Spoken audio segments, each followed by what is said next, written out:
বিদেশ অনেক কষ্ট, এই কথাটা কইলো তুমি বুঝদা না ভাইয়া, অনেক কষ্ট, এটা কইলো তুমি বুঝদা না, এটা কইতে তো 1 মিনিট লাগছে, আর অনেক কষ্ট।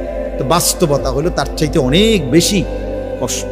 এই প্রখর রৌদ্রে, এই তীব্র রৌদ্রে, বিশেষ করে 12 ঘন্টা ডিউটি করে আসার পরে যখন একটা ছেলে বা একটা যুবক, তার একজন আপনজন কেউ নাই, আইসা নিজের 1 গ্লাস পানিটাও নিজে নিতে হয়, তো মনটারে হাহাকার লাগে যে আর কেউ তো নাই।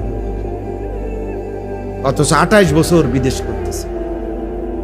এক ছেলে দেখা হইলো লাস্টের দিকে, ওই আমার দেখে জড়াই ধরে কাঁদতেছে। আমি বললাম, বাবা তুমি আচ্ছা কতদিন হয়েছে আইসো?